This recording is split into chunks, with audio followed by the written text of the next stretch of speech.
पश्चिम बंगाल में आने वाले 2 महीनों में होने वाले असेंबली इलेक्शन की सरगर्मी अभी से दिखने लगी है। इस इलेक्शंस में भले ही भारतीय जनता पार्टी और तृणमूल कांग्रेस के बीच सीधी टक्कर होती दिख रही है, लेकिन कुछ दल मिलकर इस सियासी तमाशे को तिकोना यानी ट्रायंगुलर बनाने में कामयाब होते दिख रहे हैं। दरअसल बंगाल में असदुद्दीन ओवैसी के उतरने के बाद चुनाव और भी ज्यादा दिलचस्प हो गए हैं। बंगाल में ओवैसी को फुरफुरा शरीफ दरगाह के पीरजादा अब्बास सिद्दीकी का साथ मिल चुका है। ऐसे में अंदाजा लगाया जा रहा है कि ओवैसी और अब्बास इस बार के चुनाव में ममता बनर्जी के वोट बैंक में सेंध लगा सकते हैं। इसी सियासी अंदाजे के चलते अब पश्चिम बंगाल के चुनाव से पहले लेफ्ट, कांग्रेस और बाकी दलों के बीच गठबंधन की तैयारी चल रही है। फिलहाल लेफ्ट और कांग्रेस में 230 सीटों पर तालमेल हो चुका है। इसमें कांग्रेस के हिस्से में 92 सीटें आई हैं। हालांकि वो करीब 108 सीटों पर लड़ना चाहती है। दोनों पार्टियां इस गठबंधन का एक्सपेंशन यानी विस्तार करने में जुटी हैं। इसी वजह से सहयोगी दलों के लिए 64 सीटें छोड़ी गई हैं।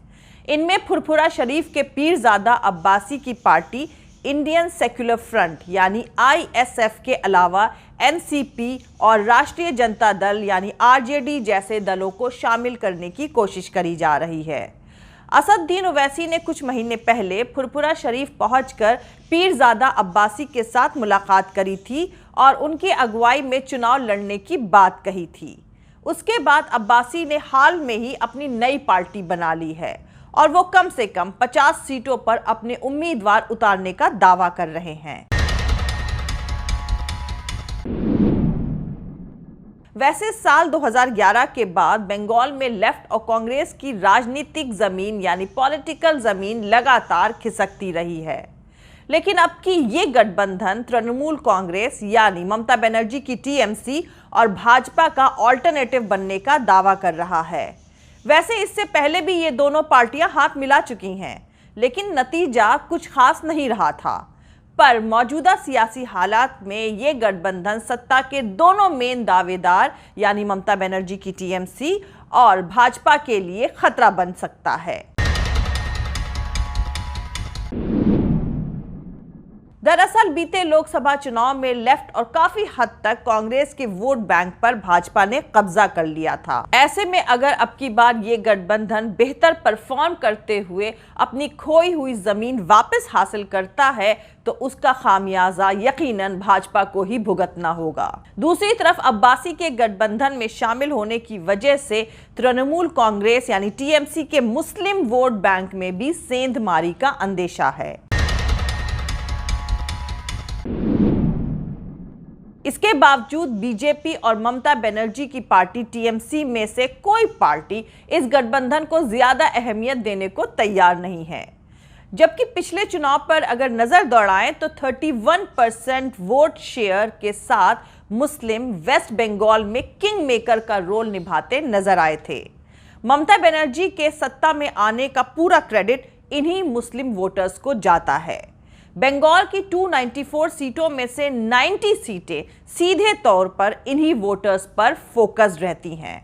ऐसे में ओवैसी और अब्बास के एक साथ आ जाने के बाद ये वोटर्स किस तरफ जाएंगे, इसका कोई अंदाजा अभी नहीं लगा सकता है। हालांकि जानकारों का कहना है कि इस जोड़ी के एक साथ मैदान में उतरने से ममता की वोट बैंक में सेंध जरूर लग सकती है। AIMIM चीफ असदुद्दीन ओवैसी कह ही चुके हैं कि अब्बास सिद्दीकी का उन्हें पूरी तरह से सपोर्ट हासिल है। तो आपको बता दें कि बंगाल के हुगली जिले में फुरफुरा शरीफ मशहूर दरगाह है। दक्षिण बंगाल यानी वेस्ट बंगाल में इस दरगाह का खास दखल है। लेफ्ट फ्रंट सरकार के दौरान इसी दरगाह की मदद से ममता बनर्जी ने सिंगूर और नंदीग्राम जैसे 2 बड़े आंदोलन किए थे यानी प्रोटेस्ट किए थे। अब्बास सिद्दीकी ममता बनर्जी के कट्टर सपोर्टर रहे हैं और ममता बनर्जी के सत्ता की सीढ़ी तय करने में अब्बास सिद्दीकी के दरगाह का अहम रोल रहा है। वैसे असदुद्दीन ओवैसी और अब्बास सिद्दीकी जिस वोट बैंक और दरगाह के दबदबे की बदौलत बंगाल में सियासी सफर शुरू करने जा रहे हैं, उसकी वफादारी भी गुजरते वक्त के साथ बदलती रही है। लेफ्ट गवर्नेंस के बरसों बरस बंगाल में राज जमाए रखने के पीछे भी दरगाह के मजहबी नेताओं का ही सपोर्ट रहा करता था। लेकिन माना जाता है कि 2006 में सच्चर कमेटी की रिपोर्ट के बाद इनका सपोर्ट लेफ्ट से शिफ्ट होकर ममता बनर्जी की तरफ चला गया और ममता बनर्जी को राइटर्स बिल्डिंग में डायरेक्ट एंट्री मिल गई थी और अब इनका ममता बनर्जी से भी मोह भंग हो गया है। इसलिए उत्तर और दक्षिण 24 परगना में पिछले करीब 6 महीने में पीरजादा अब्बास सिद्दीकी ने जगह जगह 65 से ज्यादा रैलियां करी हैं। ओवैसी से मुलाकात से पहले से ही वो कहते आ रहे हैं, हमें ममता बनर्जी की कोई जरूरत नहीं है। मैंने उनसे पहले से ही बोल रखा है कि अगर बीजेपी को रोकना है तो हमारी पार्टी के साथ उनको आना होगा। अपना सियासी दल शुरू करने से पहले ही पीरजादा अब्बास सिद्दीकी तृणमूल कांग्रेस यानी ममता बनर्जी की टीएमसी से मोल भाव शुरू कर चुके थे। ममता बनर्जी से अपनी पार्टी के लिए अब्बास सिद्दीकी ने खबरों के मुताबिक तकरीबन 44 सीटें मांगी थीं। ममता बनर्जी से अब्बास सिद्दीकी सार्वजनिक तौर पर सबसे ज्यादा खफा 2019 में संसद में लाए गए नागरिकता संशोधन बिल यानी सिटीजनशिप अमेंडमेंट बिल के दौरान नजर आए। अब्बास सिद्दीकी नागरिकता संशोधन बिल यानी सिटीजनशिप अमेंडमेंट बिल पेश होने के दौरान तृणमूल कांग्रेस के 8 सांसदों की गैर हाजिरी से बेहद खफा थे और तब भी ममता बनर्जी के खिलाफ उन्होंने सख्त तेवर दिखाए थे। गुस्से में अब्बास सिद्दीकी ने तभी कहा था कि मुख्यमंत्री यानी चीफ मिनिस्टर को ऐसे लोगों को संसद में भेजने की क्या जरूरत थी जो किसी काम के नहीं हैं।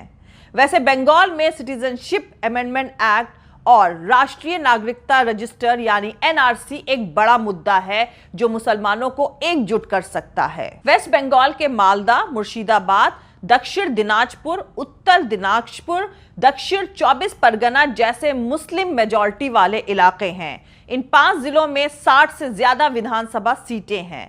दक्षिण 24 परगना को छोड़कर बाकी सभी जिले बिहार की सीमा यानी बिहार से लगे हुए हैं। बिहार विधानसभा चुनाव में असदुद्दीन ओवैसी की पार्टी को 5 सीटें मिलने का पैगाम इन जिलों में बहुत आसानी से पहुंच चुका है। ममता बनर्जी के टीएमसी के राज में 2011 और 2016 में 59 मुस्लिम विधायक चुने गए। 2006 में जब लेफ्ट फ्रंट ने एक तरफा चुनाव जीता था तब 46 मुस्लिम विधायक चुनकर विधानसभा पहुंचे थे। तृणमूल कांग्रेस को 2019 के लोकसभा चुनाव में इन 98 सीटों पर बढ़त मिली थी और उसे करीब 47% वोट मिले थे।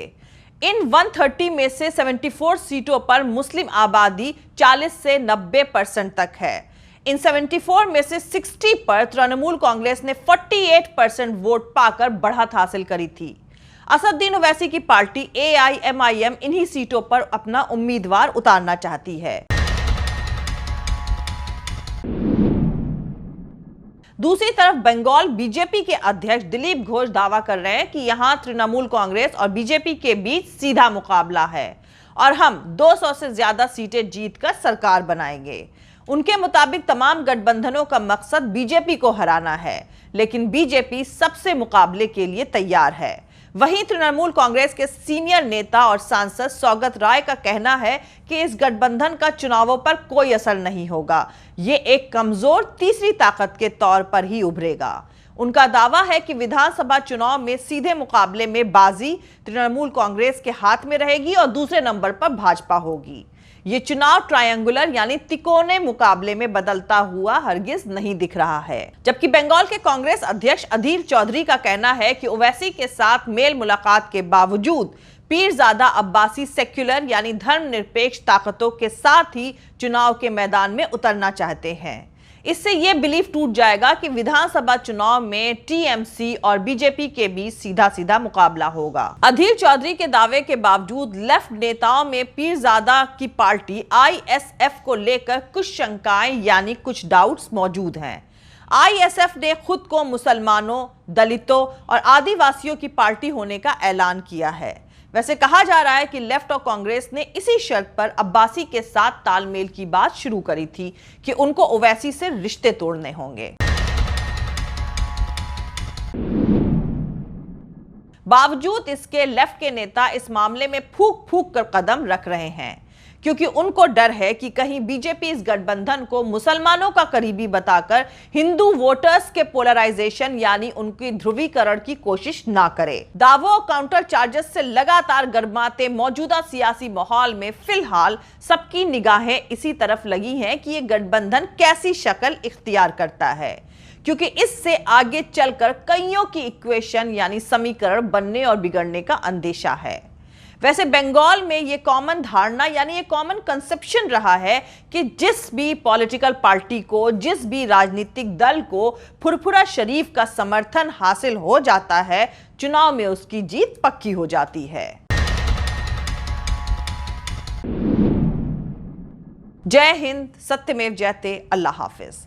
दोस्तों, हमारा पूरा वीडियो, दूसरे और वीडियोस देखने के लिए हमारे YouTube channel political Tamasha with doctor Arshi को सब्सक्राइब करके वहां पे लगी बेल आइकॉन को जरूर दबा दें, ताकि आपको हमारे आने वाले हर वीडियो की अपडेट्स मिलती रहे। और दोस्तों, अगर आपको हमारा काम पसंद आता है, हमारे वीडियोस पसंद आते हैं, तो www.patreon.com/dr अर्शी खान पर जाकर डोनेट करके आप हमारे काम को सपोर्ट कर सकते हैं। दोस्तों, अगर आपको हमारा वीडियो पसंद आता है तो लाइक और शेयर करना हरगिज नहीं भूलें। आप हमें फॉलो भी कर सकते हैं हमारे ट्विटर, इंस्टाग्राम और फेसबुक पेज पर। मेरा ट्विटर हैंडल है @अर्शी अजीज खान। थैंक यू, मिलते हैं अगले वीडियो में।